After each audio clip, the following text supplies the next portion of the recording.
In today's video, I'm going to show you exactly how I caught these two beautiful trades on SPY towards the upside and towards the downside. I'm up $734 on the day, and I'm just going to show you a live login just to show you that I'm not faking this. So check this out.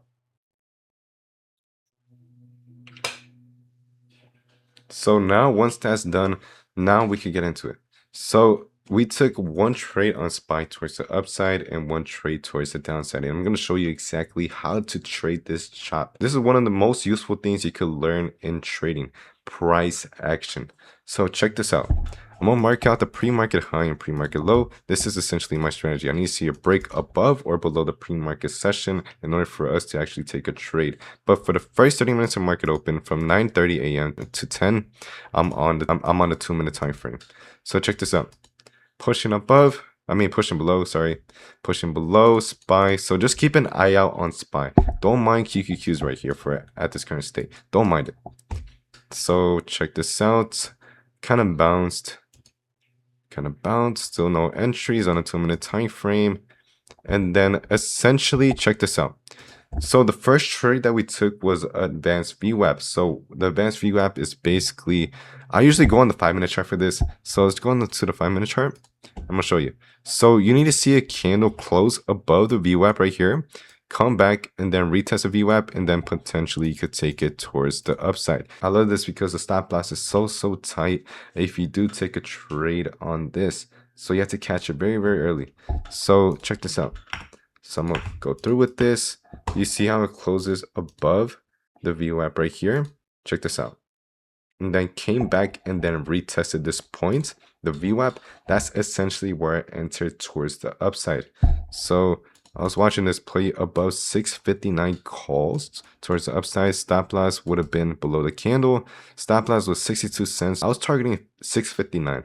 Essentially, I thought it could get above 659. So risk reward does make sense to me. Did make sense to me at the real time. So check this out. I placed a trade.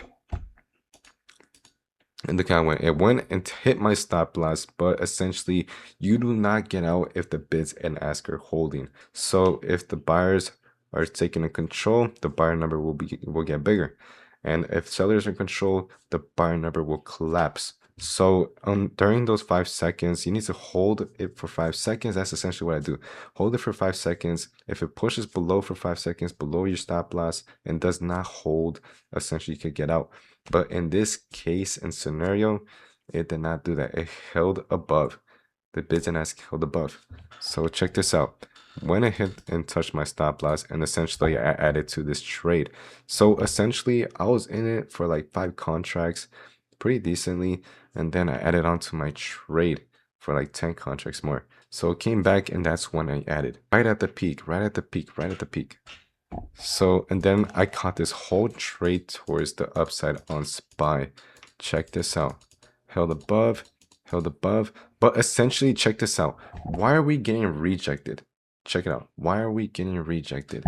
So essentially on SPX, you always have to watch explosive levels. So what is an explosive level? So essentially every $100 move to $50 move on SPX or SPY, QQQs on any other name, those are essentially very critical levels. Those are $100 moves to $50 moves. Those are very critical levels on the stock. So check this out. I'm gonna go on SPX. I was keeping an eye on this. You see how we have a 6,600 mark right here. All you need to mark out is the $2 move towards the upside and towards the downside. So I'm gonna try to get this as accurate as possible. So add on 600 plus 2, that's 602, and then 600 minus 2, that's 598. So check this out. So I need to mark out is the $2 move towards the upside and towards the downside right here. So as you can see right there, and they came back and retested that point.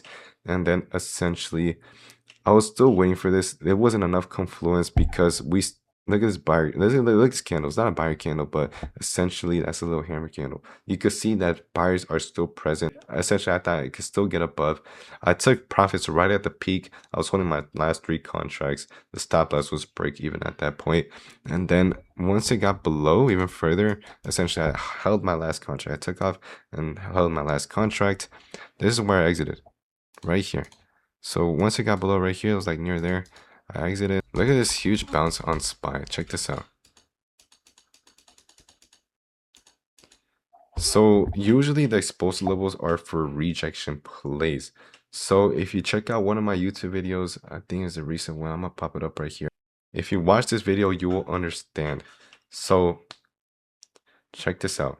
We have an exposure level sitting right here at the top. All you need to see is a small little rejection. So we have confluence from the past candles.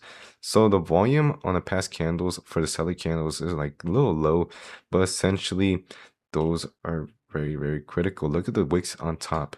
So there's clearly sellers present right there sitting in that space.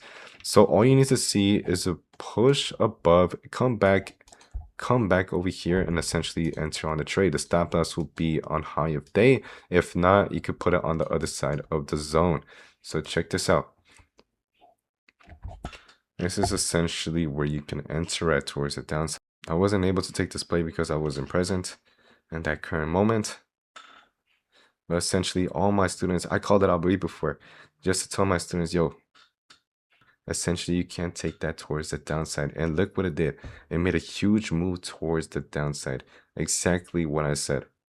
One of my most powerful setups. Exactly, bro. Over 90% win rate if you do it right. So check this out. Absolutely beautiful. It broke below the ORB. The first TP was ORB and then open price. But essentially SPY was kept on continuing towards the downside. So essentially I told my people, watch this below pre-market low. If it could go below pre-market low, essentially we can make a new low of day. But right now it got rejected off that pre-market level and then essentially hit that break even mark. So check that out. They took profits right at the freaking bottom, which is absolutely insane. I'm proud of my people. So this is it for the trade breakdown. I hope you liked this video. If you want more trade breakdowns like this, simplified, easy, subscribe for more. Follow my Instagram. It will be in my link below. And I'll see you guys in the next.